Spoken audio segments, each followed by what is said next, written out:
Hi, don't forget to write comments. Enjoy your listening. I came home from work with an unpleasant feeling in my stomach. I didn't know why, but I felt that I would find out soon. It was only 5 o'clock on Friday evening. This is unusual for me, as I work for myself and like to spend time alone in the office on Friday nights to make sure everything is in order and ready for the important day on Saturday. My name is Mark Barker, and my business is Barker Autos. I started my working life at the age of 16 as an auto mechanic. At 20, he opened his own auto repair shop, specializing in expensive European cars. Now I am 30, 8 years old. I have 4 points in the district, and I own a business, according to the most conservative estimates, worth $8 million. I was coming home early because my wife, Hannah, said I had to be home early today. She has an important offer. She wants to talk to me about it.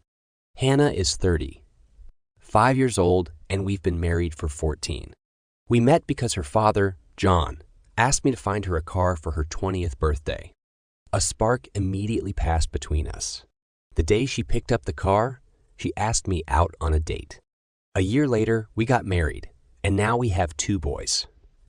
James, 12 years old, and Martin, 10. Hannah's father, John, is an accountant, but a very nice person. He is a partner in an accounting office and helps me a lot in business, giving me a lot of time. Hannah's mom, Stephanie, calls me a fat monkey and makes it clear that she thinks her daughter could claim more than me. Hannah has an older brother, Alexander. Everyone calls him Alex, and a younger sister, Susan. Alex never got married, and it's clear that he's not going to do it. Susan is married to a lawyer named Barclay. He imagines himself to be a kind of shark, but in fact, he earns a living as a trial lawyer. Hannah's mother considers him the best son-in-law in the world. Something happened to Susan in her early teens. I never found out what exactly, but she had to have surgery, as a result of which she was unable to have children. As a result, our 2 boys turned out to be the only grandchildren. Stephanie seems annoyed by this, but Susan has fallen into depression because her mother only talks about children. Hannah is worried about her sister. At one of the family meetings, I suggested they adopt a child, but Stephanie exploded, saying she wanted her grandchildren to be biologically hers. John's next suggestion was surrogacy. Susan asked how it could be done, and I explained about IVF as best I could. Stephanie wrinkled her nose again, saying it was too complicated, and asked who would be the egg donor. Later that evening, Hannah and I discussed Susan's problem. I offered her to donate her eggs for IVF. Hannah asked how it would happen, and I replied that I would study the question.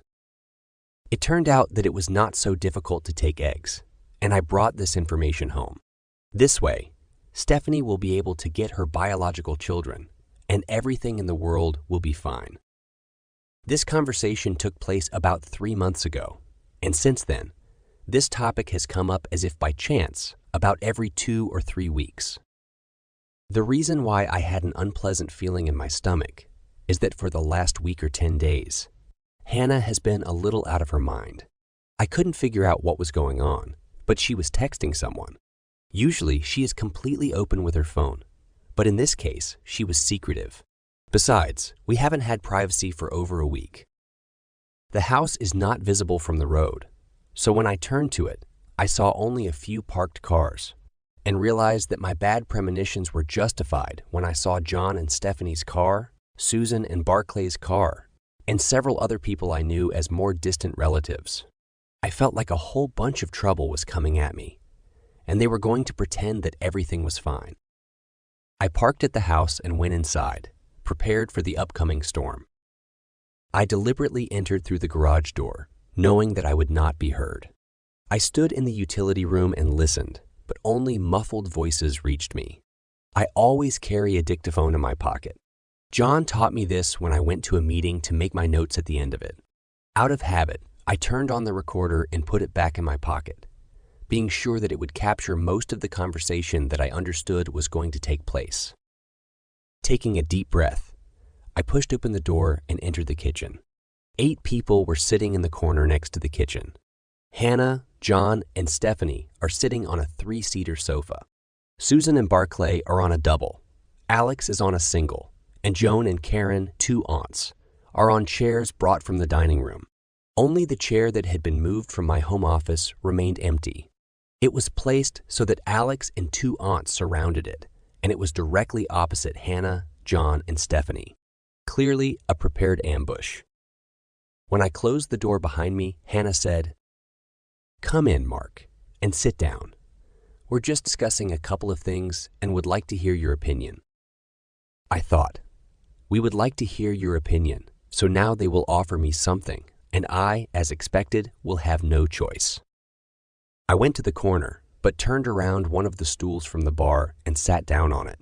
I wanted the atmosphere in the room to change, and sitting on a high stool, I not only separate myself from everyone else, but also become taller. That is, they will have to look up at me. I didn't say anything, but I looked Hannah straight in the eye, and my face showed a lot of irritation. She blushed when she realized what I was doing, but she couldn't hold my gaze. I slowly looked around the room. John and Alex weren't looking at me. Stephanie had an expression of triumph on her face, as if she was about to reach her cherished goal. Barclay looked into my eyes and grinned, as if he was going to get the better of me, and a smile appeared on Susan's face, which had not been there for a long time. Hannah sat in silence, waiting for me to speak, but I didn't do it.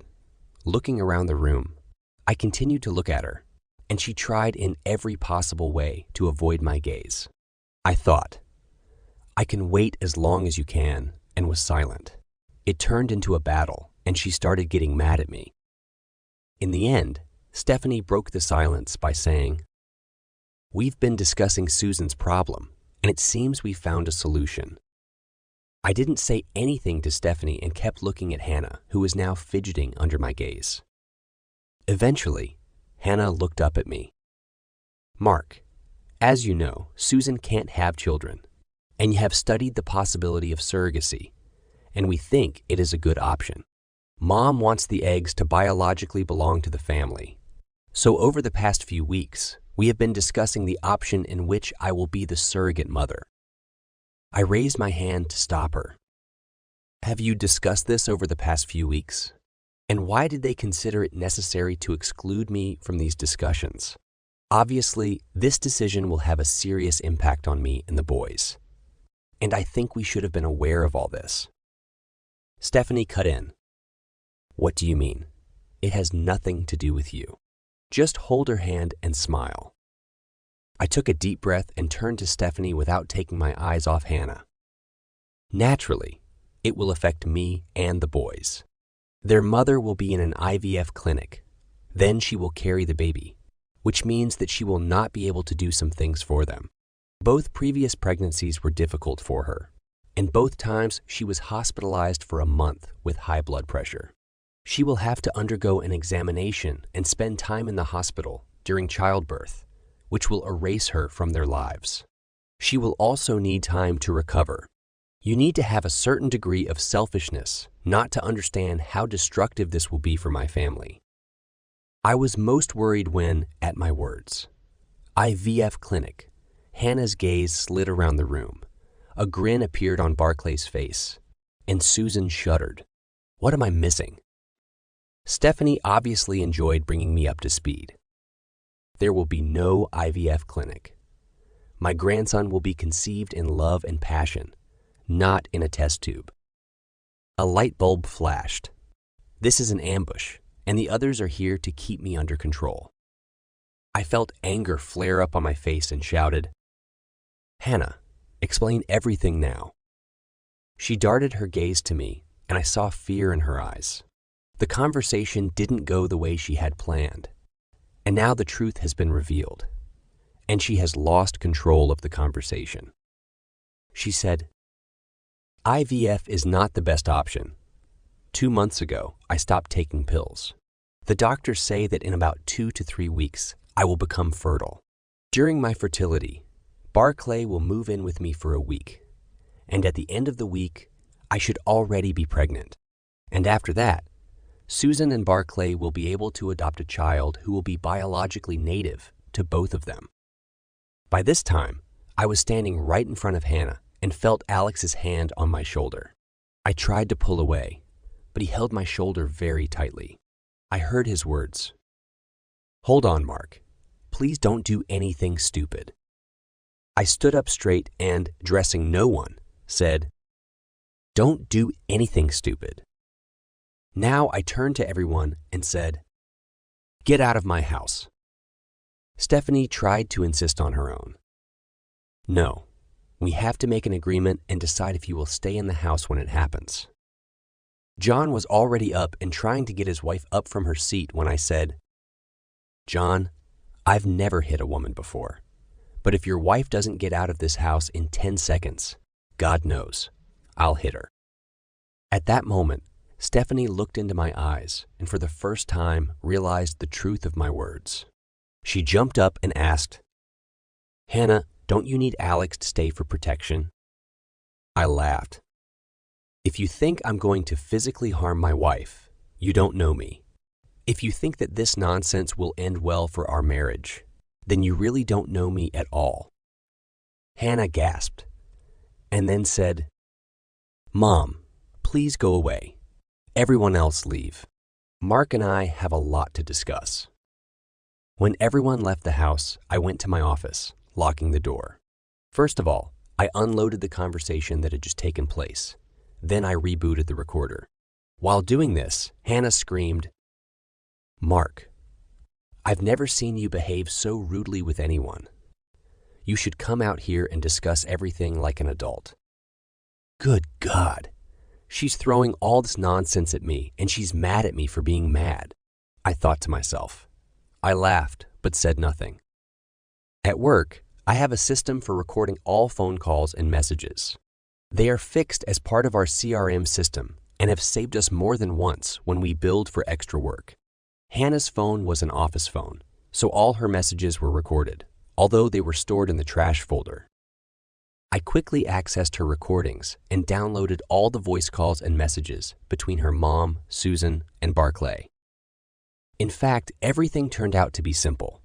They created a band called Baby. It included Hannah, Susan, Barclay, and Stephanie.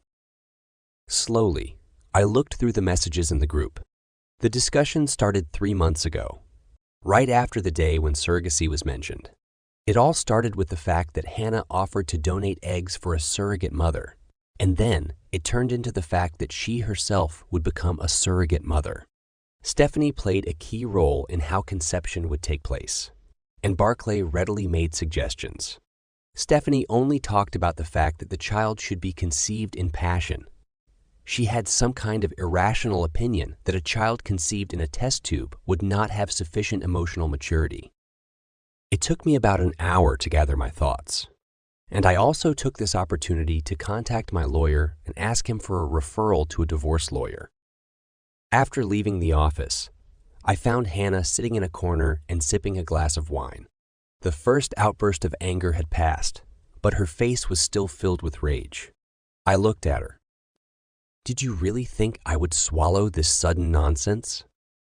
Her anger flared up again as she replied, "What do you mean, nonsense? We agreed on how to help my sister get out of depression, and you're acting like a spoiled child, literally throwing my family out of my house." I just laughed. "You want to commit adultery under the guise of allegedly providing your sister with a child, and you are angry at me for refusing you. Hannah, go and think about what you're offering. And remember that this is also my house, and anyone who disrespects me in it will experience all my anger." The word divorce knocked the wind out of her sails, but she recovered and said, "If you divorce me, I will leave you without pants, paying alimony for children and spouse. And I will also get half of the business, which I will sell to anyone who buys it." I started laughing again. She really is noticeably stupid, and answered, "I hope you haven't heard enough of Barclay's advice. Not only are these tips bad, but also his advice will lead to the fact that I will take away his license as the beneficiary of your actions. But let me explain that not only this house, but also the land on which it stands, got to me before we got married. This is not marital property. We both signed a marriage contract. You have no claims to my business, and I have no claims to the business that you and your father jointly run. If you plan to get pregnant, especially from a man other than your husband, your medical history will show that you will not be able to take care of the children. Don't forget that during both pregnancies, you were hospitalized with blood pressure problems. Hannah, if you want a dirty fight, I'll give it to you. You won't get pregnant with Barclay's baby if you plan to stay married to me. And I won't agree to Ive because I don't trust you anymore. You've made it so that either you win or you lose. And the win is our marriage. And now, where are the kids? I want to see them. She realized that I had stopped the discussion and she would have to back off. She said, "They're at the Pattersons at number 30, and I'm coming for them now. Please cook dinner. I left a couple of pizzas in the fridge." I warmed up the pizza, then played with the boys in the garden until it was time to go to bed. I knew I needed to talk to Hannah, but I just couldn't stand this conversation. Both boys went to bed at 9:30 in the evening as I exhausted both them and myself playing football in the garden.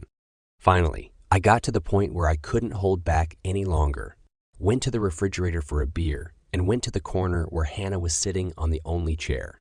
He sat down opposite her on the 3-seater sofa, took a long sip of beer, and said, "Did you really believe that I would agree to you betraying me and having a baby for Susan?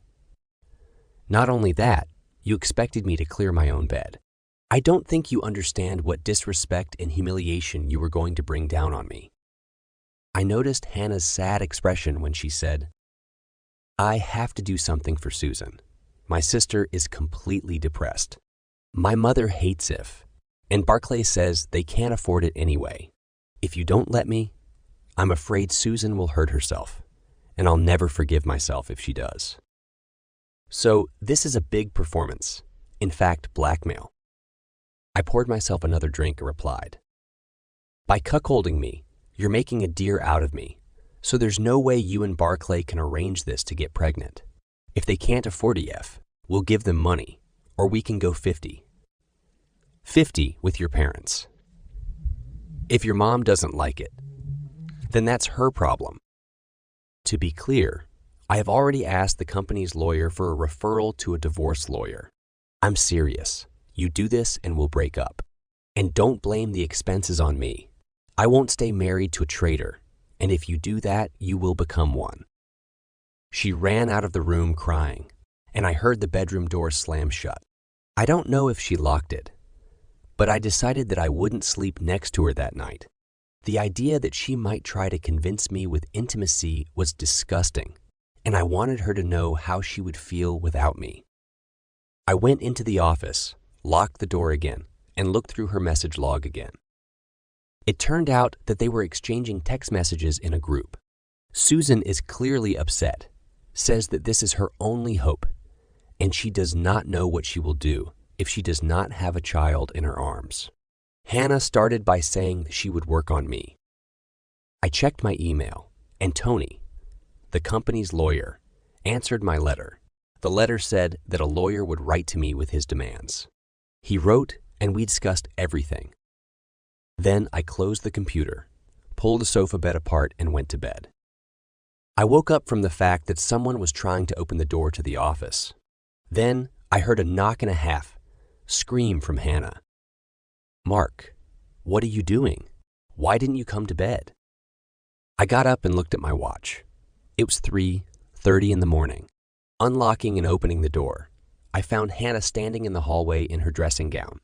It was half open, and it was clear that there was nothing under it. I looked at her in silence. "What's the problem?"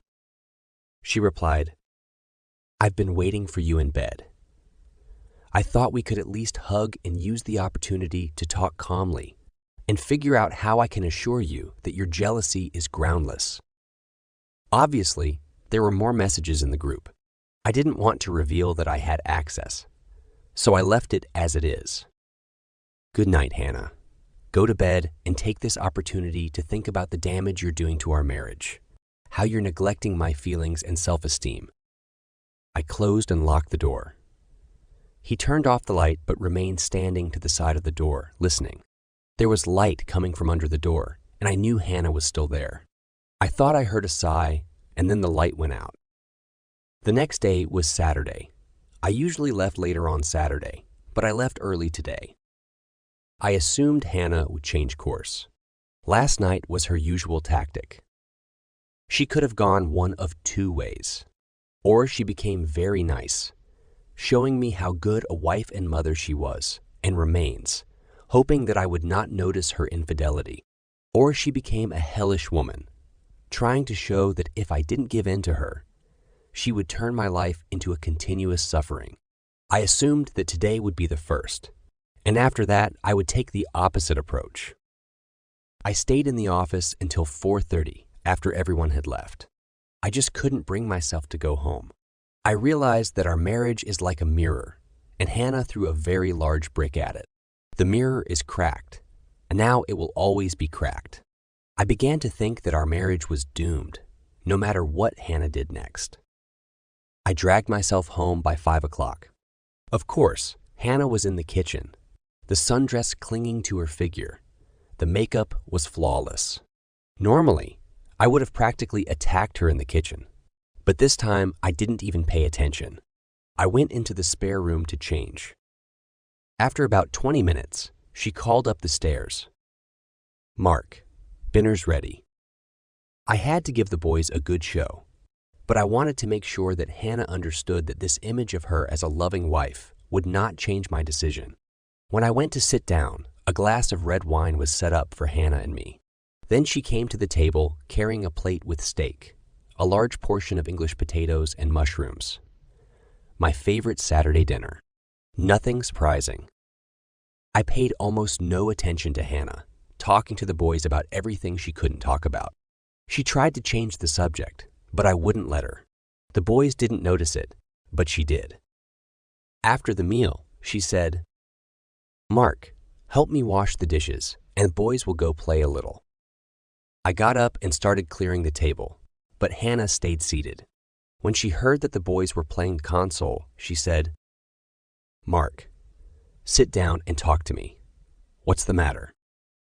I went back to the table and sat down. Then he said, "Can you really ask that with a straight face? If you don't know what's going on, then this marriage has even bigger problems than I thought. Let me explain it to you. You're planning to betray me with clear intention of getting pregnant by someone else. You also understand that I'm not buying it, and that's why you're putting on a loving wife show for me, trying to pretend that if I let you do this, then you'll be the best wife and mother a man can dream of. But it won't help, Hannah. If you do, you will never be a good wife again. To be clear, I've already contacted a divorce lawyer and will terminate our marriage if you do." Her expression changed from a smiling, loving wife to a bitch. Her voice was half a whisper, but there was anger in it. She hissed. Let me clarify the situation. I decided to do this for my sister. If you can't accept it, then divorce me. It sounded like a threat. I think she thought I was bluffing. I took a deep breath and said, "Today, I was sitting in the office and thinking about what a good marriage is. Marriage is like a mirror, and now you're throwing stones at our mirror. The problem is that our mirror is broken, and no matter how hard we try to put it back together, it will always be in cracks. I have a terrible premonition that our marriage is now having a crack, and in the end, like a broken mirror, it will collapse." I'm not kidding. It's not something I can put up with. You choose them, not me and the boys. You have a very short time to show that the most important thing in your life is us. If you don't, then, well, there's nothing left for you and me. I got up from the table and went to the boys' room. We played shooters all night. I had a clear feeling that our family was breaking up, and I was very sad. The next few weeks passed in the same mode. Hannah tried her best to be the perfect wife. Every time she tried to talk about the baby, I told her the same thing. that this was a reason to break off the relationship. She stopped being so toxic, but switched to trust me, Mark. One evening, Susan came to dinner with us. After we finished, Hannah invited me to join them in a corner. Susan started the conversation. Mark, my life will not be complete without a child. I really need him, and what Hannah is ready to do is the biggest gift that can only be given to me. Can't you open your heart to me? I looked at Hannah to make sure she understood that I could see this ambush from a mile away. And then I said, Susan, there are several ways to achieve this. Turning Hannah into your personal fallen woman is not one of them. Now I was looking directly at Susan, but I heard Hannah's sharp sigh and continued. Maybe life has treated you unfairly, but I am absolutely serious. If you continue on this path, our marriage with Hannah is over. Are you willing to sacrifice this for your own personal reason? There are other issues that no one has even mentioned. What happens if Barclay can't finish the job the first time? Will it become monthly until she gets pregnant? It took us 9 months trying to get pregnant with James and 5 months with Martin. Out of the corner of my eye, I noticed that Hannah was looking away. Obviously, she hoped I hadn't thought of that. Then I asked, and will one child be enough? Or you decide that an only child is... Susan's face turned red, and Hannah started picking at her nails. I looked around and said to Hannah, so, you've been thinking about this and you're not going to make it a one-time event. God, you are so devious. I have no doubt that you are imitating your mother. I got up, and Susan and Hannah got up with me. Susan was crying, but Hannah's mask fell off again, and she was angry, saying, Mark, I never thought you'd be so uncooperative. We have given you every opportunity to resolve this issue intelligently, but you refuse. I'm going to Susan and Barclay's on Friday night, and I'll be there for a week. Deal with it. I just said, well, don't bother coming back here. You'll be served at their house on Friday, and your things will be in the garage. When I left the kitchen to go to my room, I sent Liam a text message. She goes ahead. They start this Friday.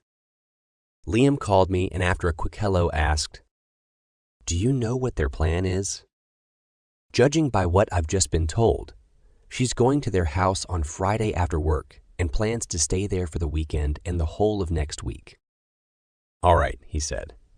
We have to serve her on Friday when she leaves work. It will give her time to change her mind, and it will look good for the judge. Until Thursday evening, the house was like an icebox. When the boys went to bed, she tried to snuggle up to me, but I didn't hug her, even when she tried to lift my hand and put it on herself. In the end, she said, Mark, it's just 1 week of our lives. How can it change anything? I pulled away from her and stood up. Then he said, Hannah, this is going to change everything. You're leaving me for another man. When you come back, you won't be a faithful wife. I'll never be able to touch you without thinking about it. If you really think that this is just a week of our life, then you really ignored me at every stage of planning. If you go to their house tomorrow, we're finished. Hannah looked sad, but did her best to keep eye contact with me, and I tried to keep eye contact with her. She said, Mark, I'm not leaving you for anyone. All I'm going to do is carry baby for my sister. I took a deep breath. You really don't understand, do you? You're leaving me. You put their desires and interests above mine and the boys. You leave us for a week, and you don't care what we do, what I tell the boys, or even worse, what happens when their friends find out what you did. And if you don't get pregnant, this month you'll do it every month until you get pregnant. I hope you understand what I'm talking about, and if you decide to continue, you will at least realize that what happens next inevitably depends on your actions. Hannah was sitting with her mouth open when I left the room. Going up the stairs, I heard her running after me. I went into my room and locked the door. A few seconds after I locked the door, I heard her knock and say, "What do you mean by what will happen next is inevitable? What are you planning?" I opened the door. "I've already told you that. You need to think carefully and decide on priorities." Then I closed the door again. At 10 o'clock in the evening, I was already in bed and sleeping more soundly than ever since all this mess began. I did everything I could. Further actions depend on her. The next morning, I decided not to leave for work early. When I was preparing breakfast for the boys, Hannah came into the kitchen with a travel bag. She looked at me with some concern on her face, then turned around and put the bag in the laundry room, where I couldn't see her. I went back to making breakfast for the boys and said, "I see that you have made your choice." I heard her go to the closet to get something for herself. "I thought you'd be gone." I was standing with my back to her. "I thought we should eat together for the last time, even so." She stopped moving, but I knew she caught my thought when she said, "What do you mean by eat one last time? These are a couple of mysterious words that you told me recently." "There's nothing mysterious about them, Hannah," I said. "I made it clear what would happen if you continued down this path. You just decided to ignore my exceptionally clear warnings." She turned to me, and I turned to her. For the first time since this mess began, she realized that I was serious. There was concern written on her face as she said, "Now I can't refuse. I'm afraid for Susan's mental health if I do this." I shrugged my shoulders. "Our family has long been the second most important." Then shouted, "Boys, breakfast is ready." I took the keys and said, "See you later," and walked past her to the door. She grabbed my hand. "Didn't even kiss you good. Bye?" To which I replied, "No, thanks. I don't want to take anything away from Barclay." I pulled my hand out of hers before she could move and walk to the door. When the door closed, I heard her crying, "Mark, please. I need you to be there for me when I do this." Throughout the day, Hannah and Susan called me repeatedly. Even Stephanie called, but I didn't answer any of those calls. At 4 o'clock, my secretary called me and said that John was on the line. I said, "Connect me," and waited. "Hello, Mark. I know it's a shitty show, but it's turned into a battle of wills. Hannah thought you'd agree, but you fought it every step of the way. Now she thinks that if she backs down, she will feel like a loser. What can be done to fix this?" I took a very deep breath. "I'm sorry, John, but there's nothing we can do to fix this. If I let this happen, I will lose my self-respect. I will never be able to look at myself in the mirror. And I will never be able to touch Hannah again. Hannah created this situation herself. If she had thought about it a little, she would have realized that I would never allow this to happen in my life. To be honest, I think our marriage has been irretrievably destroyed, and your assessment of her unwillingness to retreat only confirms this. I'm sorry, John, but either she's coming home tonight or it's over between us." After which he said, "Hannah says you said you were going to divorce her. Is that right?" "Yes, John," I said. "If she keeps this up, I'll divorce her. The documents have already been prepared, and if she goes for it, she will be served." John took a deep breath and asked, "Will you fulfill the marriage contract?" I'm glad you remembered that, because Hannah forgot. Yes, I will, because I want to protect my business. And the house was mine before marriage. I'll be fair to her, but not overly generous, I said. There was silence for a few seconds until John said, "I'd probably do the same if I were you. I warned Stephanie not to go down this path, but she said that in your relationship with Hannah, you jumped over your head, and you will let her do it, just not to lose your social status. I know you much better, and I should have insisted." We ended the conversation by thanking each other. I suspect that the next conversation with John or the rest of the family will not be so friendly. I decided to come home early. The boys are staying with Mrs. Neal, our neighbor, and I need to get into a new rhythm of life. because their lives should be turned upside down when the phone rang. It was John again. He just said, "Mark, today she was filed for divorce." "Yes, John, I told you what I was going to do. Now she knows how serious I am. Now it's time for her to make a decision. Me and the boys are Susan and Barclay." There was silence for a few seconds. Then John said, "She's in shock. Stephanie is ready to tear you to pieces, and Susan has fallen into such a deep depression that we can't even reach her. You really turned this family inside out." I replied, "I'm sorry, John, but now you know how I've been feeling for the last 3 weeks. It's not my fault, but I have no choice. Tell Hannah that her actions will give me the answer. If he comes home, we can talk. And if not, then I will understand that I am only in second place." With that, I hung up the phone. I didn't need John's answer. I went home, picked up the boys, and ordered pizza for dinner. If Hannah comes home, it will be a war zone. We had already eaten, and I turned on the dishwasher when I heard the sound of a car approaching. I looked out and saw John, Stephanie, and Hannah getting out of the car.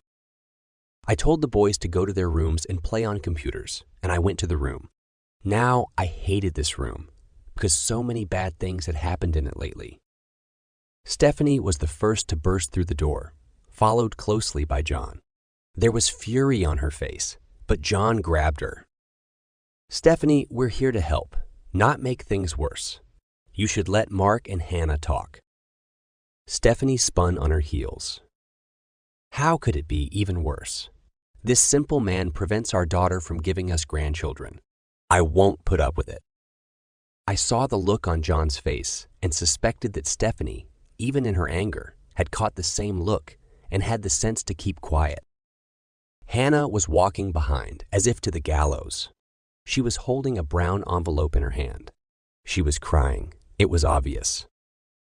She sat down on the sofa, looking at me sitting in the only chair. John sat Stephanie down at the kitchen table and then put the coffee on. Hannah looked at me with her red eyes. "Is this your last word on this issue?" I answered briefly, "Yes."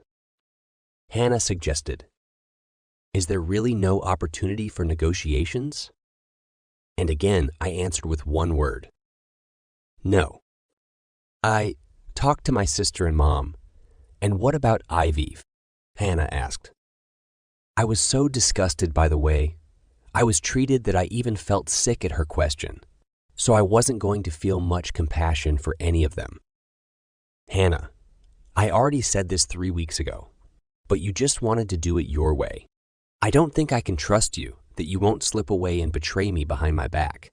So it's too little and too late. You can donate eggs and hire a surrogate mother. I'll even pay for it. But you have treated me so disrespectfully that I will not agree to you carrying a child." I saw Stephanie start to boil again, but John put his hand on her shoulder. "Stephanie, you don't have to get involved in this. It's our own fault. Hannah and Mark have to figure it out for themselves." Hannah was crying quietly. I didn't want to be the bad guy in this situation, but it was clear that everyone was going to make me look like that. Hannah looked up. "I don't want to get a divorce. I need you. How do we fix it?" I took a deep breath. To be honest, so much water has already flowed under this bridge that I don't know if we can. But let's try. The first thing to do is to put an end to this whole sentence. If you want to continue acting as Susan's surrogate mother, I will continue the divorce. Next, we need to rebuild our marriage. I gave you the opportunity to be yourself, but you seem to take it as something that I would agree with whatever you did. A wife who respects her husband as an equal would never offer what you are offering.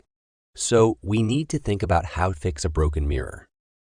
The use of the phrase broken mirror made her jump.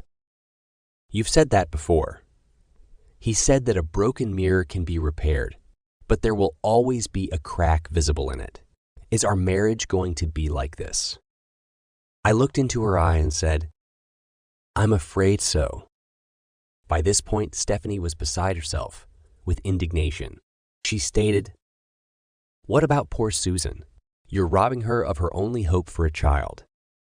Without taking my eyes off Hannah, I said, "Hannah, you can collect your eggs. At the clinic, they will be fertilized with Barclay's material in a test tube and implanted into a surrogate mother. They have such a service. But Hannah, as soon as your eggs are taken, I expect that your tubes will be tied." A few years ago, we decided that we wouldn't have any more children. But Hannah said she didn't want to be sterilized. She took pills to eliminate the possibility of accidents. When I mentioned the tubal ligation, she turned pale. "Please don't make me do this." I just shook my head.